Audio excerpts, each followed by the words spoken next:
Bom dia! Hoje vamos conversar sobre programação orientada a objetos, ou simplesmente POO. Você já ouviu falar nesse termo? Já ouvi sim. Sei que é um estilo de programação, mas confesso que ainda acho meio confuso. Normal. Vamos por partes. A POO é um paradigma de programação, ou seja, uma forma de pensar e estruturar o código. Ela se baseia em objetos, que são como coisas do mundo real representadas no software. Mas antes de falar em objetos, vamos entender por que a POO foi criada. Vamos falar agora sobre conceito de paradigma. Na programação tradicional, chamada de estruturada, o foco está nas funções e dados separados. Já na POO, nós unimos dados e comportamentos dentro de uma única entidade, o objeto. Isso deixa o código mais modular, reutilizável e próximo da realidade. Certo, mas o que exatamente é um objeto? Boa pergunta! Um objeto é uma instância de uma classe. Pense na classe como um molde e o objeto como o produto feito a partir dele. Por exemplo, se tivermos a classe carro, um objeto pode ser um carro específico, Fiat Argo branco, ano 2022. Observe que na codificação de uma classe, ela começa com a palavra class, seguida do nome da classe, no caso, carro. Em seguida, foram definidas as variáveis modelo, cor e ano, cujos tipos são string, string e int, respectivamente. Ao final da codificação da classe carro, foi colocado um método que é ligar. Observe que a palavra void significa que este método não devolve nenhuma informação depois que o método é executado. Além disso, sempre que se define um método, ele deve vir com abre e fecha parênteses. Tudo que é codificado no método ligar deve vir entre chaves. Note que foi colocado um comando para imprimir o texto "O carro está ligado". Para utilizarmos esta classe, primeiro instanciamos ou criamos uma instância da classe por meio da palavra new. No comando carro, meu carro é igual a new carro, carro é o nome da classe, meu carro é a instância. Uma vez instanciada a classe, a instância meu carro pode definir então os atributos definidos na classe, que é modelo, cor e ano. Vamos falar agora sobre encapsulamento. Um dos princípios fundamentais da POO é o encapsulamento. Sabe o que é? Acho que tem a ver com colocar em uma cápsula. Não exatamente. O encapsulamento permite esconder os detalhes internos de uma classe e expor apenas o que é necessário por meio de métodos públicos. Isso evita que outras partes do programa alterem o estado do objeto de forma errada. Podemos, por exemplo, criar uma classe conta bancária, definindo uma variável saldo que seja privada do tipo double, que significa precisão dupla. Criamos, então, dois métodos ou comportamentos públicos. O primeiro método, depositar, que não devolve nenhum valor e que recebe um número, valor, que é do tipo double. Este método acrescenta valor em saldo se o valor for positivo. O segundo método, getSaldo, por sua vez, devolve um valor double por meio do comando returnSaldo. Perceba que saldo é uma variável privada. Sendo assim, na POO, só é possível ter acesso a elas por meio dos métodos depositar e getSaldo. Continuando, o próximo tema é herança. Outro princípio fundamental na POO é a herança. Você já ouviu esse termo fora da programação, certo? Sim, como herdar uma casa dos pais, ou algo assim. É isso. Na POO, uma classe pode herdar atributos e métodos de outra classe. Por exemplo, considere uma classe animal que tem o método respirar, que imprime animal respirando. Vamos criar outra classe cachorro que seja derivada de animal. Neste caso, a POO requer que você coloque a palavra extends entre cachorro e animal para fazer a conexão. Observe que em cachorro foi criado outro método latir. Então, o objeto cachorro pode fazer as duas coisas, respirar, que vem de animal, e latir, que foi definido nele mesmo. Vamos ao terceiro pilar da POO, que é o polimorfismo. Esse nome é esquisito. O que significa? Poly igual a muitos. Morfismo igual a formas, ou seja, múltiplas formas. Na prática, significa que objetos de diferentes classes podem responder de formas diferentes ao mesmo método. Para você entender, vamos ver um exemplo. Vamos criar a classe animal, que possui o método emitir som. Vamos criar a classe gato, que estendes é herança, de animal, que possui o mesmo método emitir som, só que ele diz miau, diferentemente do que foi definido em animal, som genérico. Vamos criar a classe vaca, que estendes é herança, de animal, que possui o mesmo método emitir som, só que ele diz mu, diferentemente do que foi definido em animal, som genérico. Veja que as classes gato e vaca alteraram o comportamento herdado de animal. A classe animal definiu como som genérico, mas gato definiu como miau e vaca definiu como mu. Não é interessante? Agora que você já entende classes, objetos, herança e composição, vamos dar um passo além e falar sobre abstração, mais especificamente sobre classes abstratas e interfaces. Você sabe o que é uma classe abstrata? Mais ou menos. É uma classe que não pode ser instanciada diretamente, certo? Perfeito! Mas vamos além. Uma classe abstrata serve como modelo incompleto. Ela pode conter métodos implementados, isto é, contendo códigos, e métodos abstratos, ou seja, métodos sem corpo ou sem códigos, que devem ser obrigatoriamente implementados pelas classes filhas. O termo abstração consiste em isolar a complexidade e expor apenas o essencial.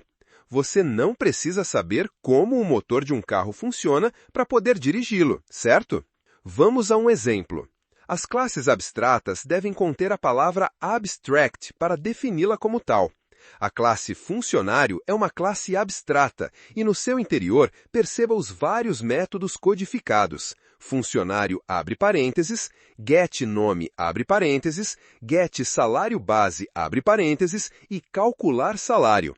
Dentre esses métodos, todos têm códigos inseridos entre chaves. Apenas calcular salário não tem nada entre chaves. Isto significa que o código deve ser implementado em uma classe derivada. Mas como seriam então as classes que herdam de funcionário? Poderíamos criar a classe gerente, que estende de funcionário. Entre chaves, codificamos o método gerente, herdado de funcionário, e implementamos o método calcular salário, como return getSalário base mais 2.000. Observe que neste código é obtido o salário base da classe superior e adicionado o valor 2.000. Como calcular salário tem assinatura em outra classe, dependendo da plataforma de desenvolvimento, pode ser necessário inserir antes a palavra @override. Fazemos a mesma coisa para a classe estagiário. Entendi. Então, a classe funcionário define a estrutura, mas deixa o cálculo do salário para cada classe filha implementar. Exatamente. E isso é abstração funcional. A classe abstrata define o que deve existir, mas não como deve ser feito. Vamos falar agora sobre interfaces. Uma interface define apenas a assinatura dos métodos. Ela não contém implementações, exceto default e static em Java moderno. É como se fosse um contrato. Quem acionar ou implementar a interface tem obrigação de codificar o método. Veja a seguinte interface imprimível. Precisamos utilizar a palavra interface para defini-la.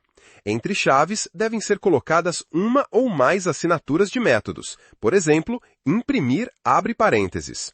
Agora, qualquer classe que assine esse contrato ou queira usar esta interface deve implementar o método.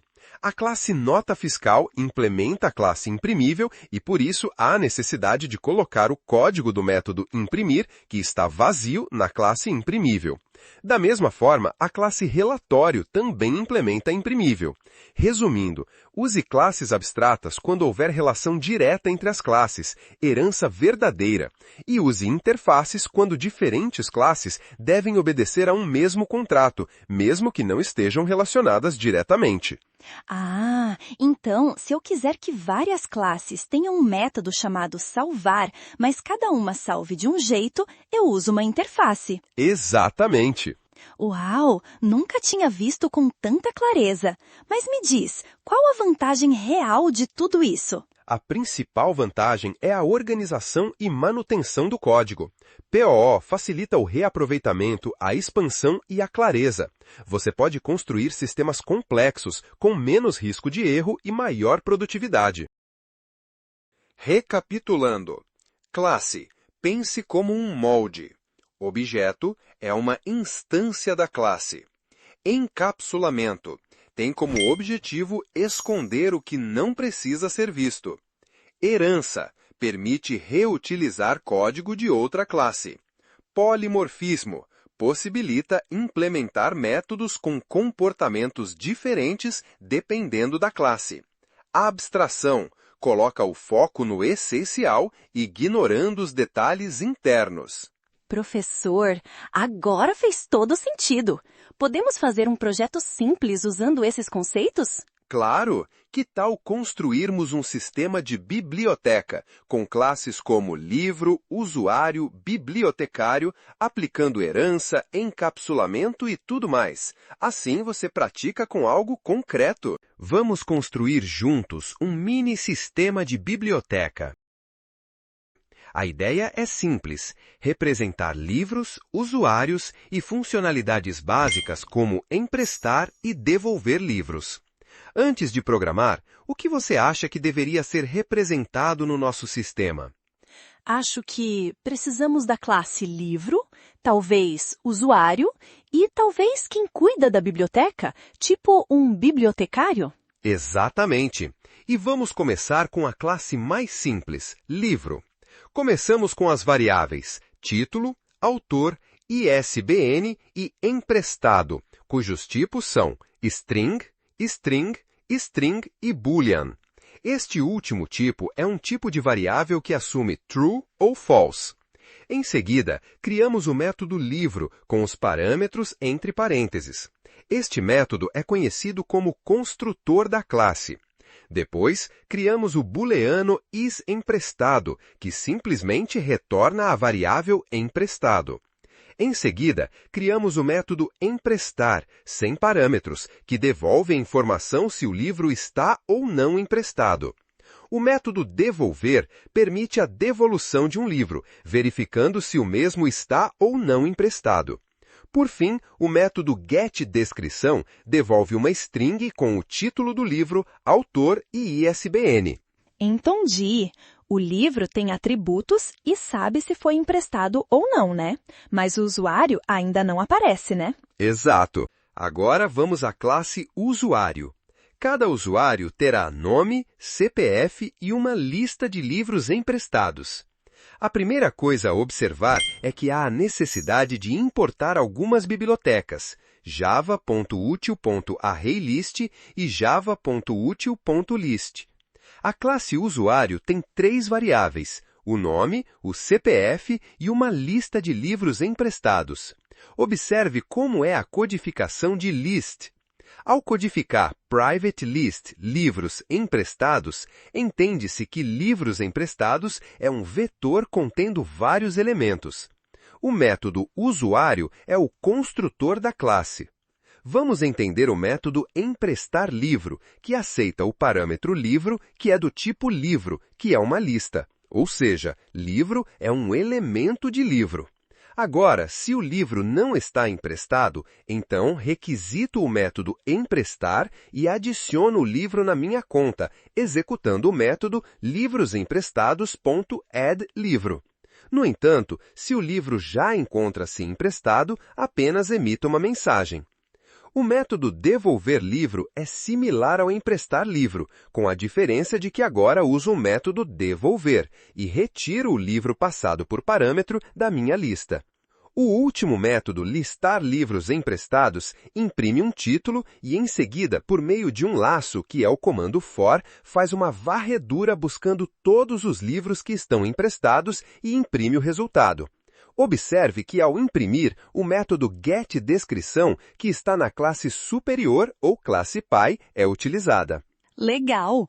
O usuário está manipulando os objetos livro. Isso é composição, certo? Muito bem observado. Sim, essa é uma forma de composição, ou seja, um objeto possui outros objetos. Aqui, o usuário possui uma lista de livros emprestados. Agora, vamos à classe bibliotecário. Vamos fazê-la herdar de usuário, mas com alguns privilégios extras. A classe bibliotecário estende de usuário.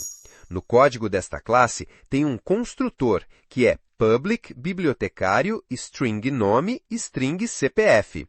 Além disso, tem mais dois métodos, cadastrar livro, passando o livro como parâmetro, e o método remover livro, também recebendo o livro como parâmetro. Ah, agora sim! O bibliotecário é um tipo de usuário, mas com mais poderes. Exatamente! Isso é herança. O bibliotecário herda todos os métodos e atributos de usuário e ainda pode estender com novas funcionalidades.